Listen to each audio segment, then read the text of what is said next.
The most inspiring moment in New York City for me is that sort of like early morning.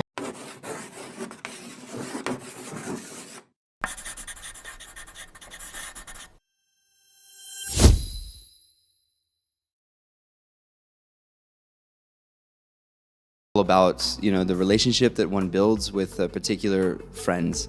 And so the relationship that I had with Renato, who's the creative director of Horm, who's now also creative director of Casa Mania, is developed over years of friendship.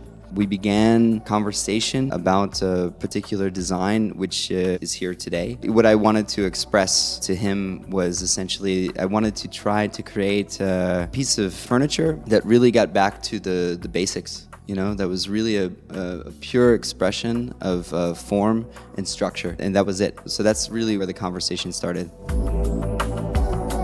So the materiality and I guess let's say the architecture of the products really are rooted in the sort of origins of traditional methods of production. Again, trying to maintain a high level of simplicity and maintain a high degree of sophistication in terms of its connection, because yeah, obviously details are extremely important when it comes to a minimal product. So what we wanted to do again was use just really simple materials such as you know, metal, stone, and leather, you know, to come together in a very, very elegant yet simple way.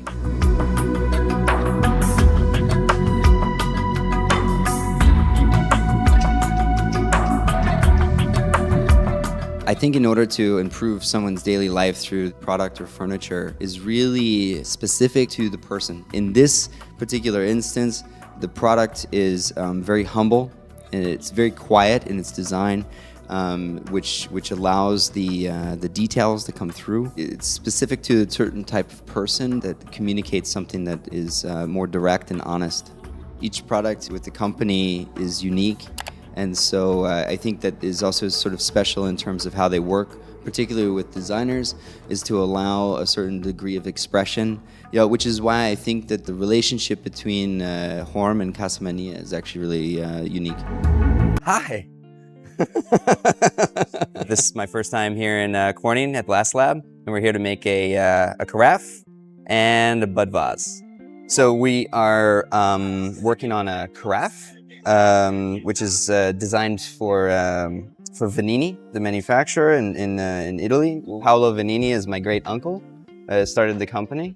And so he designed a carafe back in the 1930s. And this is the carafe. The idea is to sort of reinterpret the architecture of the carafe into a sort of re-edition, starting with a similar base in terms of footprint, and then reinterpreting the sort of overall shape, but maintaining the interior cavity and architecture. Yeah, I mean, more of like a point on the sides. Like, can you, yeah, go more flat? This, as it cools, will become more intense in color. Taking that design that's been produced in the computer and then trying to translate it through a very organic process is quite unique.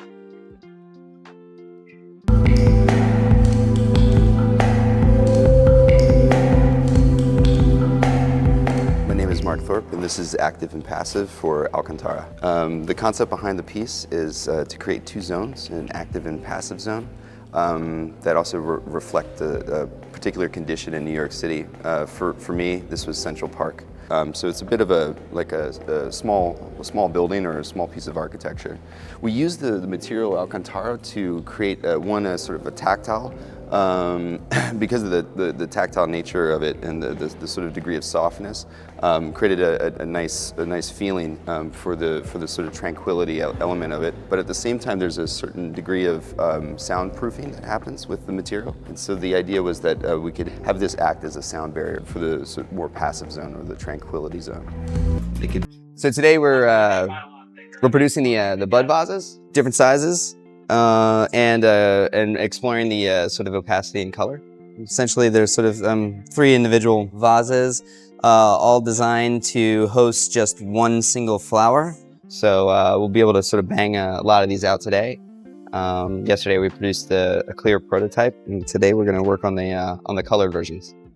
The reason why we selected the bud vases here is that they lend themselves very nicely to the process of glass making in terms of sort of a collaboration. So the idea is that we can have two craftsmen work simultaneously on two different elements of the bud vase and assemble them together.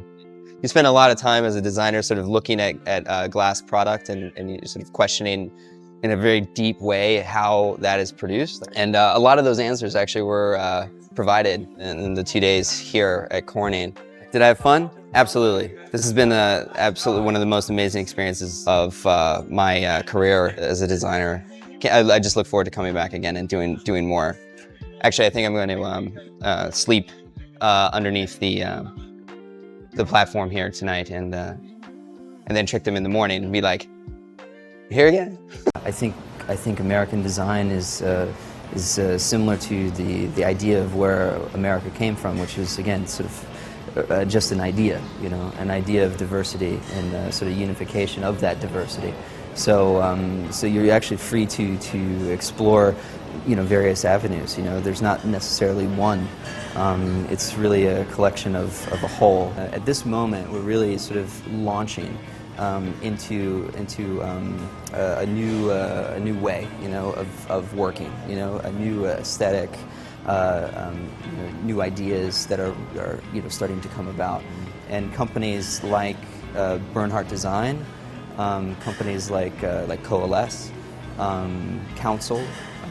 Out there, these companies, and there are many out there that are really pushing new talent and bringing it to an international stage, an international platform.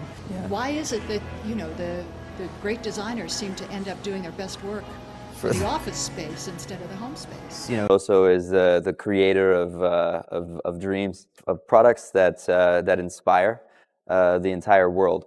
So to be able to work with such a company over the last maybe 5 years has been a real privilege and an honor to be with the company. Projects that I've done with Moroso, again, starting maybe 5 years ago, we started with a small project called the Marc table. And from that point, we began a discourse and dialogue that has led into textile design, and into upholstery, in various types of seating, and of course, you know, case goods. So we're really working across all genre in furniture. The fact that, you know, modernism in a lot of ways was a failure. You know, after World War II, you know, and the companies then sort of, you know, the focus was really more about creating, you know, function, you know, form follows function, sort of related to more of the workspace, and the American psyche sort of, you know, embraced this idea and said, okay, you know, the home is going to be something more traditional. The thing with Apple is that they, you know, quite intelligently figured out that, you know, less is more on a more mass market level, which is you know, really special. But in a lot of ways also sort of, again, sort of setting the stage for the sort of back to basics and sort of timeless luxury, which is sort of, again, like an old idea from the modernists, you know, back in the 1920s. You know. So you see, again, companies like Bernhardt Design being able to step forward with this ideology of simple, classic timelessness, you know, in design, and an attention to detail, and, you know, and that sort of like dialogue, that, you know, dialectic between. Here with the designer Marc Thorpe. So let's talk about the Salone del Mobile. What do you think about it? Salone is really the celebration of design of the whole world, everybody coming together all at one time. The beautiful thing about Salone is just that energy. You know, you get to see people you haven't seen in a long time, and you get to network with all of your friends and new friends, and really experience and see all sorts of design and architecture from around the world all in one place. What about the new tendencies of this year?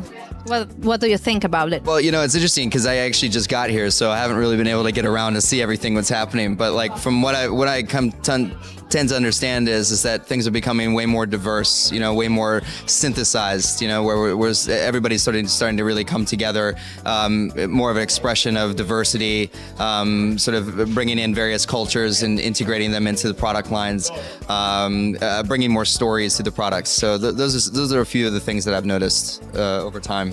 Which are the products that you present here? So this year, working exclusively with Moroso. We're presenting some new work with Moroso this year, new table collection, and then the continuation of the work called Husk.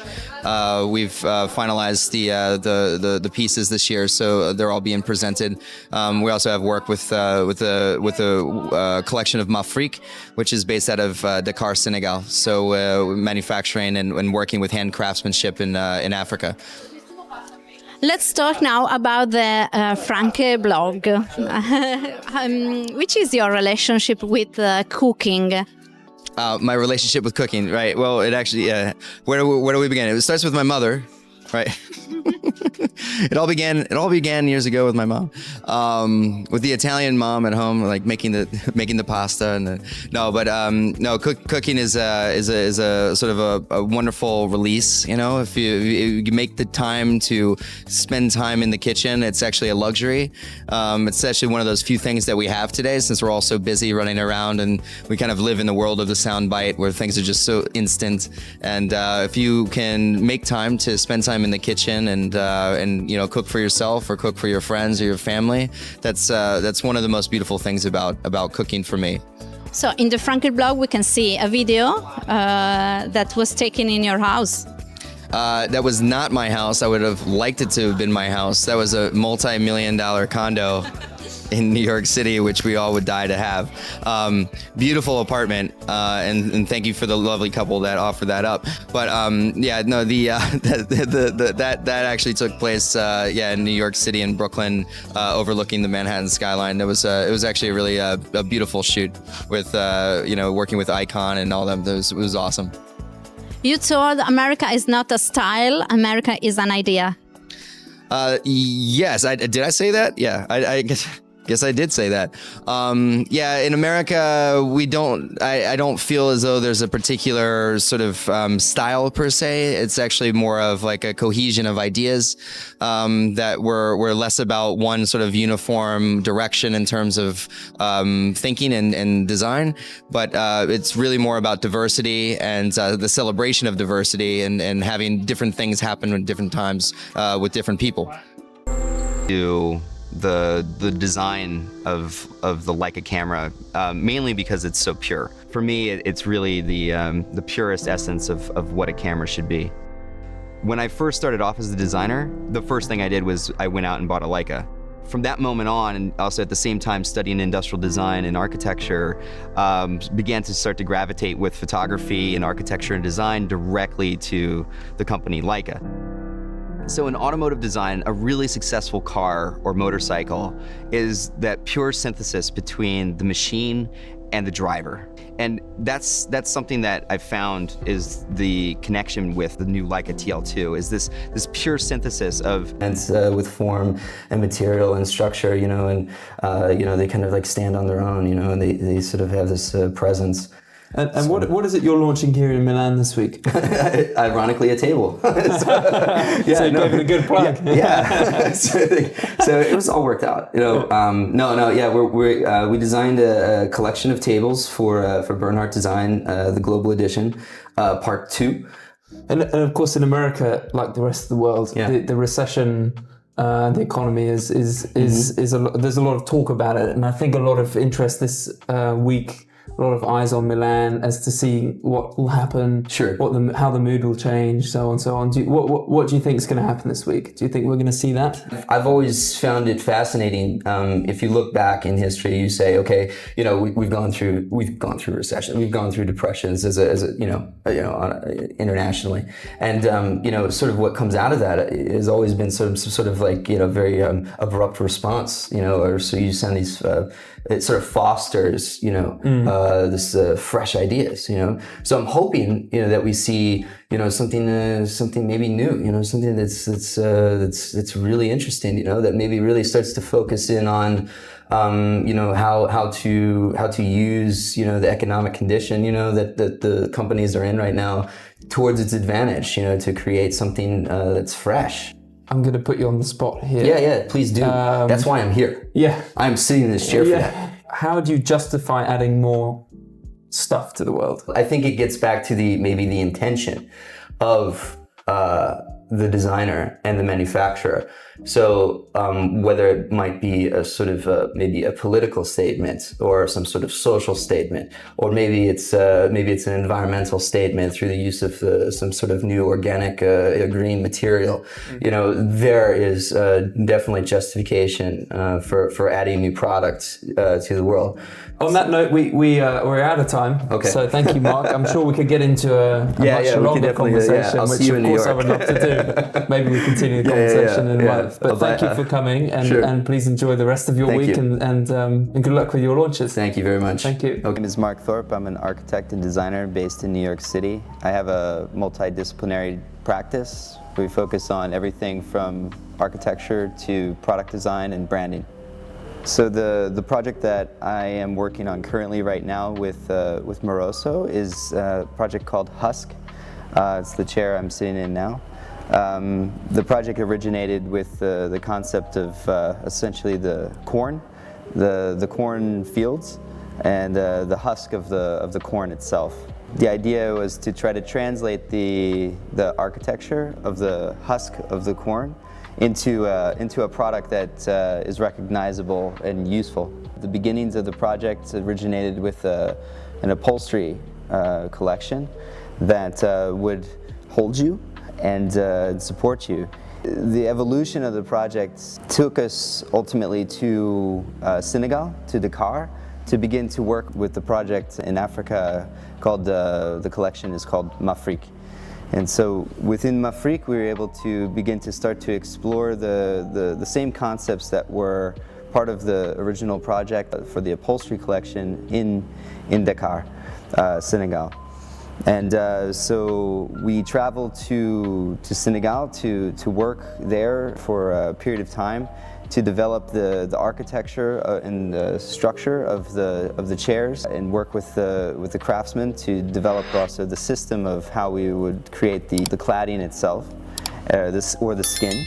We began to explore this sort of translucency and the sort of opacity of the structure itself through the use of the material and its relationship to light and air. This obviously only became apparent to us once we began working in Senegal with the craftsmen.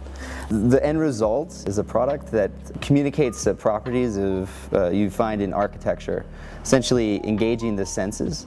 We begin to start to understand the tactility, the sense of touch, understanding the translucency with and the feelings of light coming through the structure, and obviously the support itself.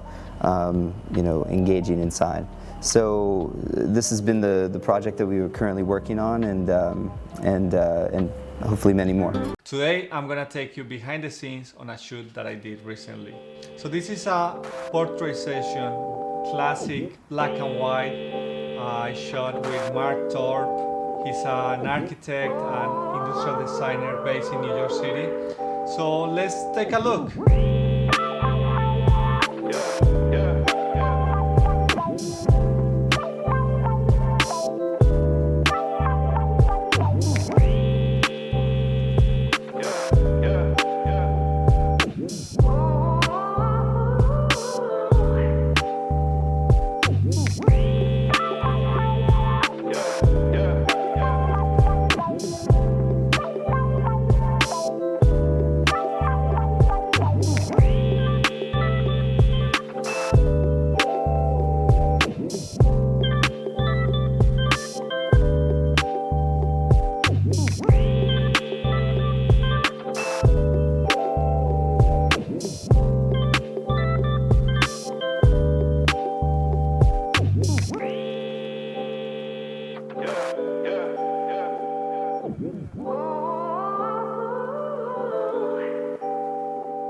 you.